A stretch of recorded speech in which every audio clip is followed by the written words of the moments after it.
am Lavesh। मैंने अभी तक आपको exponential, logarithmic and logarithmic properties पढ़ाई है।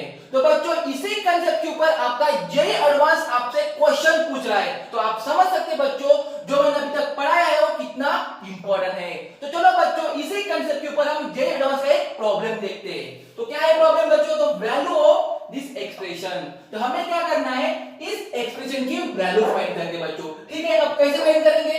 तो आपको एक बात ध्यान देना है, अगर आपको कभी भी ऐसे ब्रैकेट में ये दिख जाए, देखो ऐसे सब कुछ दिख रहा है और कहां तक जा रहा है आपका, इंफिनिटी तक जा रहा है, तो आपको कुछ नहीं करना है, जो ब्रैकेट में लिखा है बच्चों उसको एक वेरिएबल मान लो।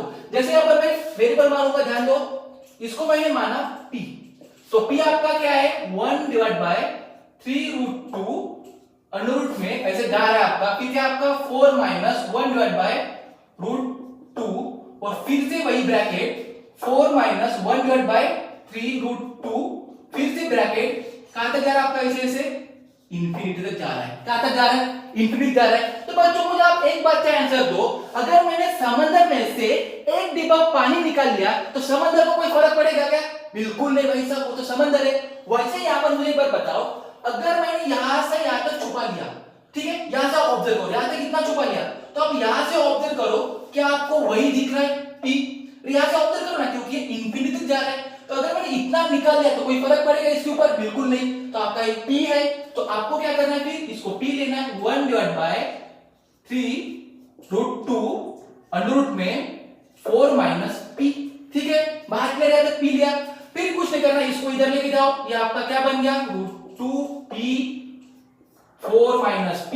कोई दिक्कत है क्या? फिर आपको क्या करना है, स्क्वेयरिंग बोथ साइड। अगर मैंने स्क्वेयरिंग किया तो यहां पर क्या होगा, 3 का स्क्वायर 9, फिर यहां पर root and square get cancel, यहां पर आपका p स्क्वायर और इधर root and square get cancel, तो 4 माइनस p। यहां तक दिक्कत?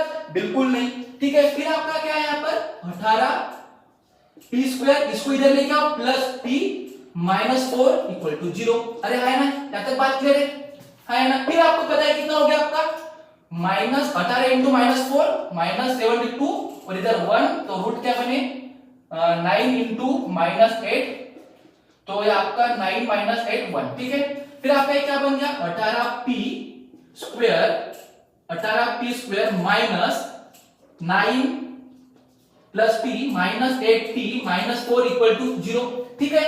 फिर आपका ध्यान दे, अच्छे से यहां से कॉमन क्या है 9p 2p प्लस 1 माइनस बार, यहां तक क्या आपका, ठीक है।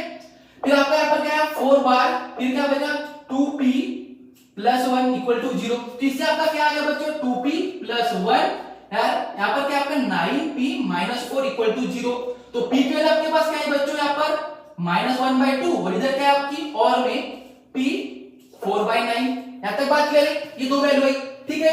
फिर आपका एक्सप्रेशन क्या था बच्चों 6, यहां पर क्या था आपका 6 प्लस यहां पर क्या था आपका log 3/2, अरे है ना। फिर आपने इस पूरे ब्रैकेट को क्या माना था बच्चों, यहां पर p माना था, अरे है ना, यहां पर मैंने लिखा p। बात क्लियर है?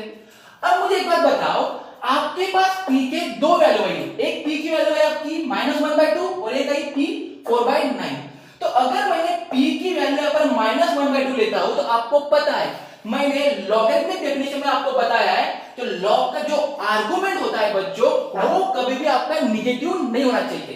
तो अगर मैं यहां पर p की वैल्यू -1/2 लूंगा तो यहां पर आर्गुमेंट निगेटिव हो जाएगा, इसलिए ये आपका जो p = -1/2 ये आपने क्या कर दिया, निग्लेक्ट कर दिया यहां पर, ठीक है बच्चों, समझ आ गया क्यों निग्लेक्ट किया? क्योंकि लॉग का आर्गुमेंट कभी भी निगेटिव नहीं होता है। तो आपके पास p की एक ही वैल्यू है क्या 4/9, तो रख दो यहां पर 6 प्लस log यहां पर 3/2 और आपकी क्या वैल्यू यहां पर 4/9, कोई दिक्कत नहीं।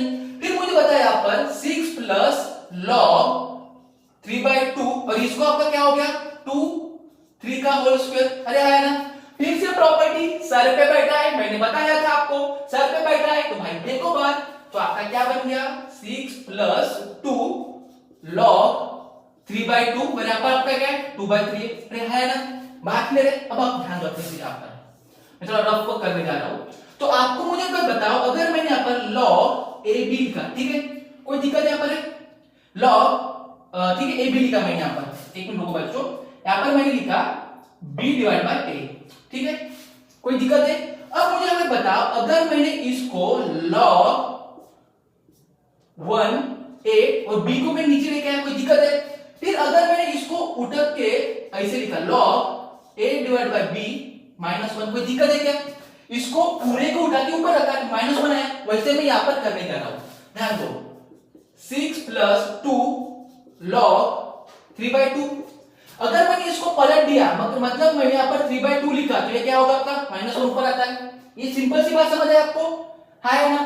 फिर आपको पता है फिर से -1 आया यहाँ पर, 6 + 2 फिर से ऊपर, क्योंकि इसका सर पे बैठा है, इंटू -1, अरे है ना, यहाँ पर क्या हुआ? log 3/2, फिर यहाँ पर आपका क्या हुआ? 3/2। तो देखो log बेस 3/2, आर्गुमेंट 3/2, बेस और आर्गुमेंट दोनों सेम, तो क्या बन गए? 1। तो आपके पास क्या है यहाँ पर? 6 + 2 इंटू -1 इंटू 1, तो ये कितना हो गया? 6 - 2 = 4। आई होप कि आपको एक क्वेश्चन समझ आ गया होगा। ठीक है बच्चों, थैंक यू।